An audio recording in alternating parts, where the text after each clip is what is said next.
Ini ang Digicast Negros X, ang top 10 ng mga balita sa Negros Island Region, ang amo ni kadulong sa inyo. Kagyari natin ng mga top stories of the day, October 1, 2024. Anay Bacolod City Mayor Bingo Nardia nag-file sa COC sa pagkakongresista. Mayor Aldi Benitez, 90% nga sure na nga magpapili bilang kongresista man. Congressman Mercedes Alvarez pinakauna nga nag-file sa COC sa Negros Occidental Comelec. Brokers ang inugbulang nga manok, gintiro patay. Lalaki nga nangawat kontador samtang may upod nga bata, nakuhaan sa CCTV. Kag sa Good Vibes, American-Italian restaurant nagbukas sa Bacolod City. Tinatanan sa Digicast Negros X.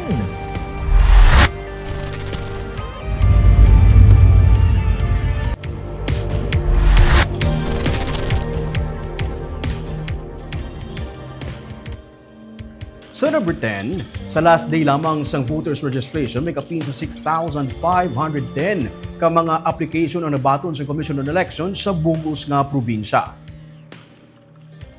Sa Bacolod lamang, masobra sa 700 ang nabaton nga application suno sa kay Attorney Ian Lee Ananoria, ang election supervisor. Sa Bilog Negros Island Region, may kapin sa kumiyara sang 9,997 ang nag-file sa application. Sa kinaandan suno sa kay Ananoria, dagsa sa gihapon ang mga nagapila sa kada deadline. Sa October 14, magapatigayon sang ERB o Election Registration Board hearing. Kag pagkatapos ini, mapatod kung pila sa kabilugan ang nagduga nga botante sa Negros Occidental. Ginalauman nga makabalik sa 2 million ang registered voters sa Negros Occidental, labi na nga may kapin sa 100,000 ang nadilist o kung nakakasalistahan sang mga botante. Hopefully, ang tanan to nga na-deactivate sang last mabalik, no? Kaya nga aton pag 2022 elections of around 2 million voters. So hopefully mabalik sa 2 million lang. Kaya medyo dako ang na-deactivate sang last, around 100,000. So hopefully manapod sa balik sa 2 million.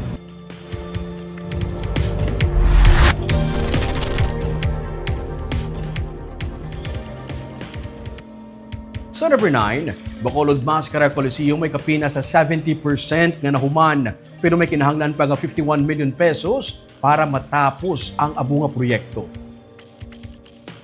Kulang ang 800 million nga pondo nga gintalana para sa construction sa Bacolod Mascara Coliseum. Gani naghingyo na ang City Engineer's Office ang dugang nga 51 million pesos para sa installation sang elevator, dugang nga bangko sa bleachers kag iban pa nga mga talapuson. Ginpahayag ni Engineer Jobert Tambanillo yara sa 70% ang construction sa Coliseum kag gintukod sa Barangay Alihis. May kapin sa 12,000 ka mga individual ang sarang ma-accommodate sa Coliseum. Ginatingwaan sa Department of Public Works and Highways nga matapos ang proyekto sa bulan sang Pebrero.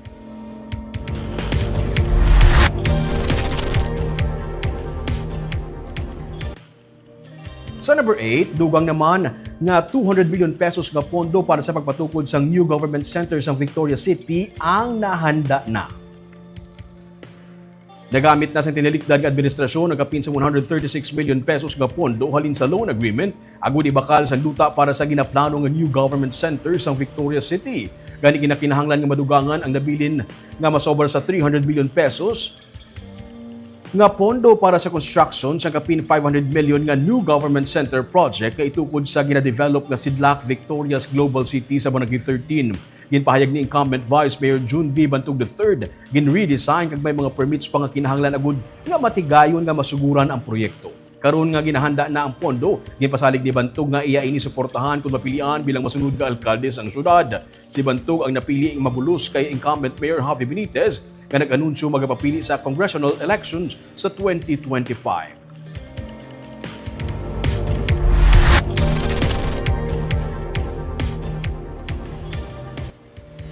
Sa number 7, brokers ang inog bulang nga manok patay sa pagpaniro sa banwa sang Murcia. Pagdumot ang ginalantaw nga motibo sa pagpatay kay Romeo Curambao, 29 anyos kag isa ka broker sang inugbulang nga manok sa Purok Baluarte, Barangay Alegria, Banwa sang Murcia sang Domingo.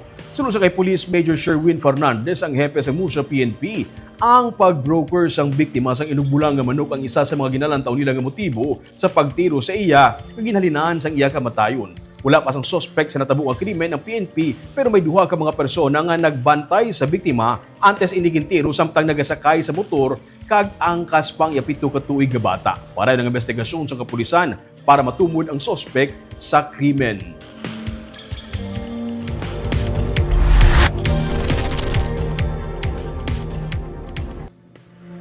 Sa number 6 naman, isa ka lalaki nga nagpangawat sang puntador sang tubig nga may upod pa nga bata na kuwaan sang CCTV video.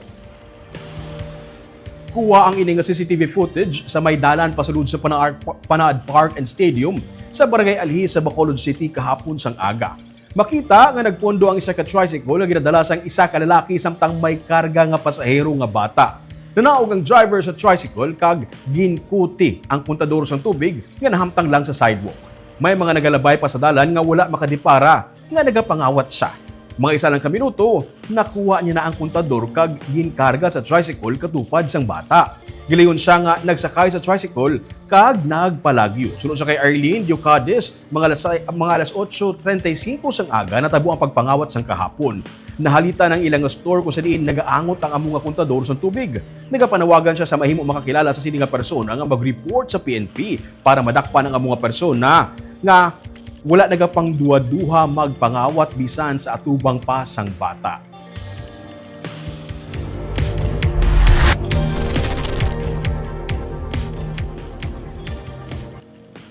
Sa number 5, ang provisions implementing rules and regulation para sa pagtukod sa Negros Island Region nga nagatubot sa mga departamento nga magbutang sa mga satellite offices ang ginkakas. Sunod sa kay Congresswoman Mercedes Alvarez ng 6th District, ginkakas ng Department of Budget and Management ang mga provisions sa IRR. Nabato na ni Alvarez ang kopya sang IRR nga nalagdaan na sang 3 ka mga departamento nga nagalakip sang DBM, Department of the Interior and Local Government kag National Economic and Development Authority. Sa iya nga bahin, wala siya anay naglagda pangud mayara siya sang reservation sa pagkakasang provision nga iya ginuduso nga nagatugot kuntani sa pagtukod sang satellite offices. Tigaylo siya ang nagsulat sa DILG para mapadangat ini. Pero iyaman gisiling nga hindi man siya mag-insist para diri lang mapadasig ang pag-idog sang pagpatuman sang NIR. Got the copy. May jutay lang ako na reservations because ang gin-push ko during the technical working group, Lindula, ang gin-push ko was that these agencies will be allowed in the future upon study and recommendation to put up extension or satellite offices in the other provinces. So apparently they removed that provision which was approved by the technical working group at that time back in Camp Crame.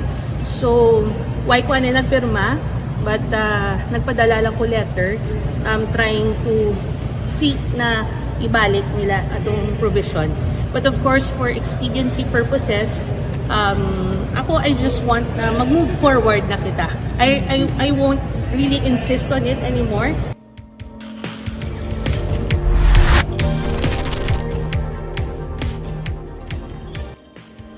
Sa number 4, nag-file sa idalom sang National Unity Party si Bago City Mayor Nicolas Yulo kag nagbiya na sa NPC.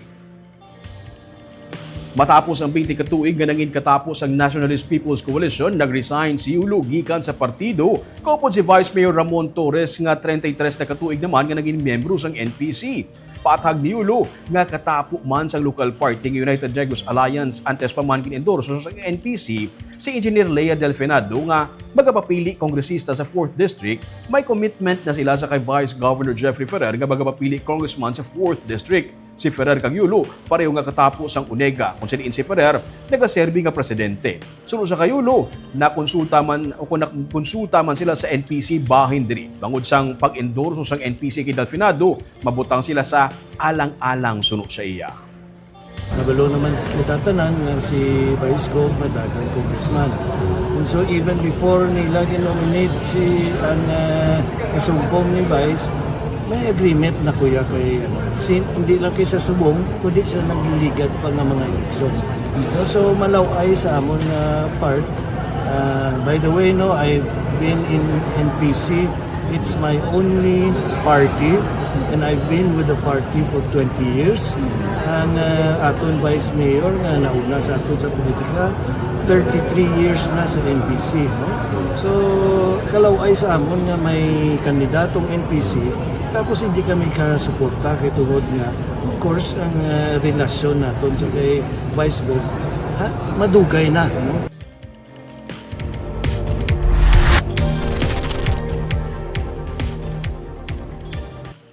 Sa number 3, anong ka mga kandidato ang nagpa-check anay sa ilang mga dokumento para sa ilang mga certificate of candidacy para sa nagkalain nga mga posisyon sa COMELEC Bacolod. Gikumpirma ni COMELEC Bacolod Election Officer Attorney Revo Sorbito nga may 6 ka mga aspiring candidates ang damlag pa nagpa-check sang ilang mga requirements para sa filings ng certificate of candidacy sa duha ka mga separado nga posisyon nga ilang ginatuyo padalaganan sa 2025 elections. Wala ginhingadla ni Sorbito ang mga kandidato nga ginapatihan sarang mag-file sing substitution o kung mag-ilis ang ginatuyo nga padalaganan nga posisyon sa 2025 local elections. Kadaban sa ila, interesado sa mga higher elective posisyon. Nagpanugyan si Sorbito nga sarang matigayon ang substitution kag pag-ilis sang papilian nga elective position antes ang deadline sang filing sang COC sa October 8. Magluwas sa kaso sang disqualification kag posible nga pagtaliwan sang kandidato, pwede mag-field sang substitute candidate ang political party antes ang adlaw sang piniliay. It's only allowed sa may mga party, may mga partido. Independensya, wala. So, from October 1 to 8, anytime pwede pa ang aspirants ka-withdraw sa ilang candidacy, then may ma-file naman line for them. Do you expect that scenario to happen on October 8? Well, based sa storya sa kapihan, ang unang ginakulbahan ta, no, ang mga shifting changes no, Yes. During the last days. No? But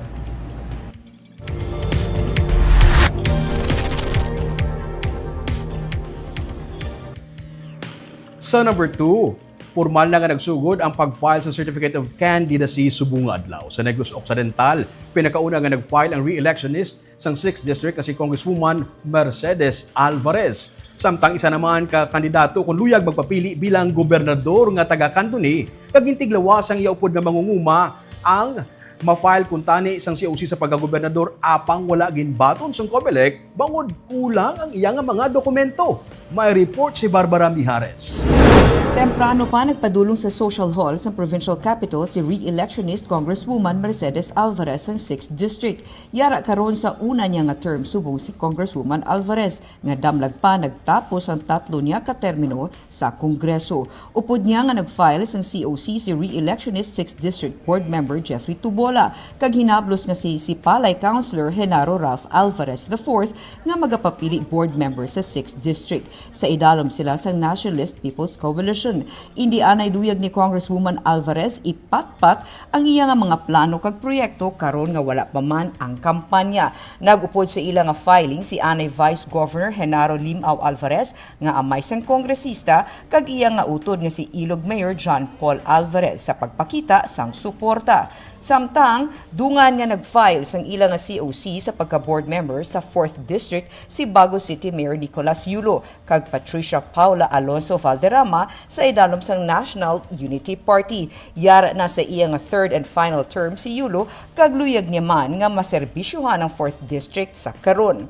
Si Alonso Valderrama ang anak naman ni board member Jose Benito Alonso nga magapapili vice gobernador. Kinahanglan representante ang bago sa ang 4th distrito sa aton probinsya. No? So, kabay pa nga ang aton eksperyensya sa sulod sang 9 years as mayor and 9 years as vice mayor, madalata sa trabaho naton sa sanggunian kong lalawigan.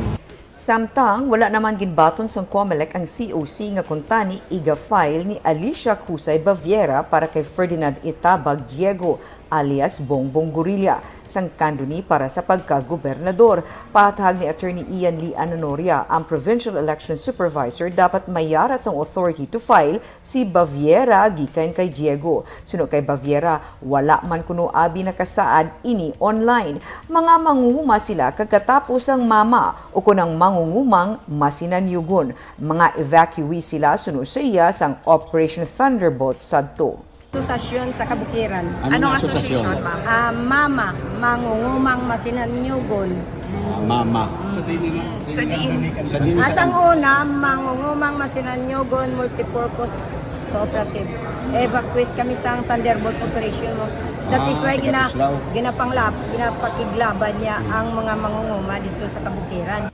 Sa pihak nga bahin sa Silay City, tigayon naman nakafile sa ilang nga COC si Mayor Judith Gallego para sa iyang re-election bid upod kay Vice Mayor Thomas Maynard Ledesma nga magapa-re-elect man. Suno kay Gallego, siya kag ang iyang nga bilog nga slate ang nag-file sang COC sa idalom sang Partido Federal ng Pilipinas. Para sa Digicast Negros, Barbara Mijares.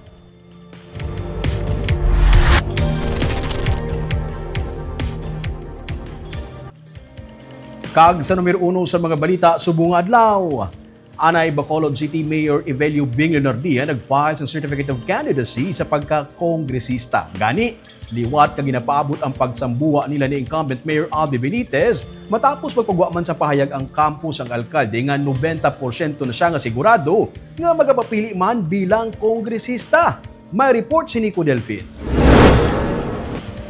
Pagkatapos ang misa, nagmarcha ang mga supporters ng Grupo Progreso pod kay Anay Mayor Evelio Bing Leonardia pakadto sa Bacolod City Public Plaza. Sa malipot nga seremonya, iya ginpabutyag ang tuyo sa pagbalik sa politika sa tuyo nga makaserbisyo pa sa Bacolod noon kag bangod sa nagapadayon nga suporta sang pumuluyo. Madason siya nga nag-file sang Certificate of Candidacy sa pagka-kongresista sa Comelec Bacolod. Anything can happen. Ini para sa leader sang Grupo Progreso, bisan nagaisahanon siya sa pag-file sang COC. Yes, pero anong chance ng mayor against if Albi will run also for congressman? This is the sequel sang inyong away. We don't have to talk about that. Okay. When you said nga, long process ang pag-decide mo, Mayor, or when did you... Yeah, because if you had seen it yourself, may mga tao nga gusto magdalagan ko mayor. So, hindi may mga tao man nga nagtayo sa ako magdalagan congressman. So, hindi sila tanan mga realist ko man. And so, I had to make a decision. How about the rumored Sara factor behind you? Do what? The Sara Duterte factor behind you? Well, we're friends. But we have not sat down. We will not talk about my plans yet. Ginkalipay niya nga sa gihapon, wala nagbiya ang iya mga supporters nga naghatag sa iya sang kusog kag inspirasyon. Wala na ginapaabot pa sang anay alkalde nga may magaupod sa iya nga iban pa nga kandidato pero determinado siya sa pag-abot sang kampanya. Bisan nagbubong ulan, pila sa mga supporters sang anay alkalde ang nagpabilin sa gwasang liga ng mga barangay social hall. Magluwa sa kay Leonardia, nagtuyo man nga liwat nga mag-file sang COC para sa congressional elections si Romy Gustilo nga isa ka anay siman. Pero nagpanugyan sa iya si Bacolod Election Officer Attorney Revo Sorbito nga kompletohon anay ang tanan nga requirements nga kinahanglan sa pag-file sang iya COC. Kagabi, ginsiling sang spokesperson ni Mayor Albi nga si Attorney Cesar Distrito nga 90% na nga sigurado ang incumbent mayor nga magpapili bilang kongresista sa Lone District sang Bacolod. Nico Delfin para sa Digicast Negros.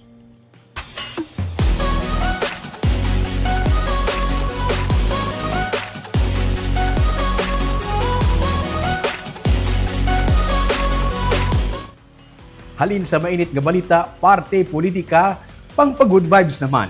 Isa ka restaurant owner sa US ang nagbukas ang isa ka cafe sa Bacolod City. Isa ini ka American-Italian cafe nga nag-serve sa pizza, gelato, dessert, kag kape. Yaring report.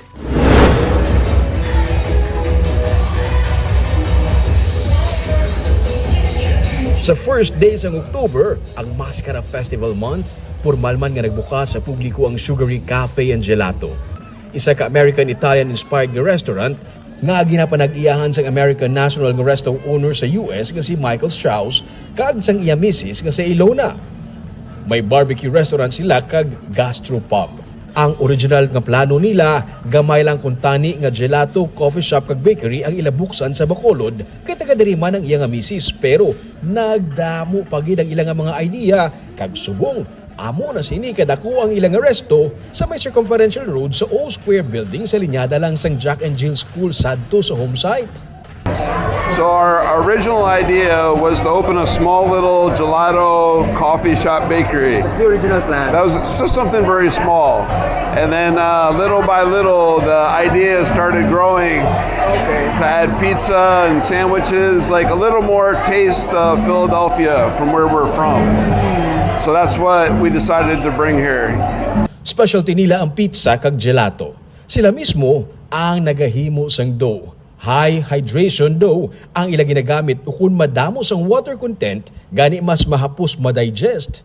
Giniskwelahan Manila sang iyang misis ang paghimo sang gelato sa Italy.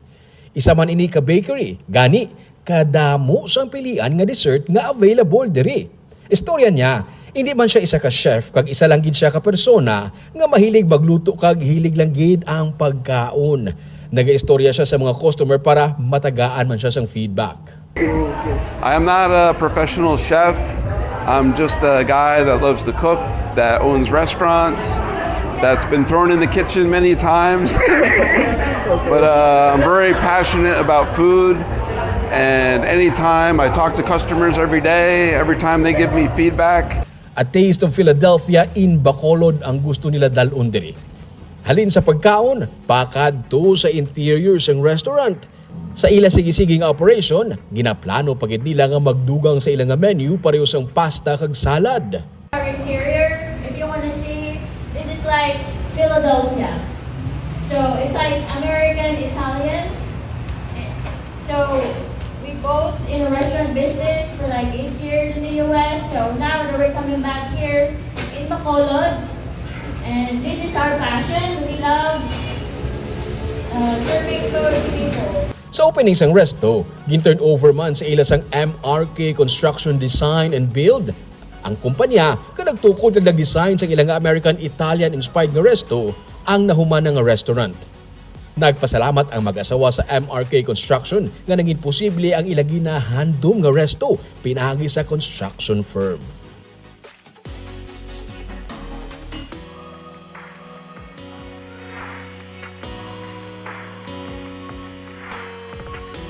Si Vincent Herbolario, may hapon si Romeo Subaldo at Digicast Negros. Si Lilibeth VM, shout out kay Kagawad Sally Villaflor Cañada sa Barangay Tangub. Good afternoon, Ruming. Si Lindol Sunyo, may hapon Negros, pa-shout out kay April Bebe. Ay, grabe, may Bebe.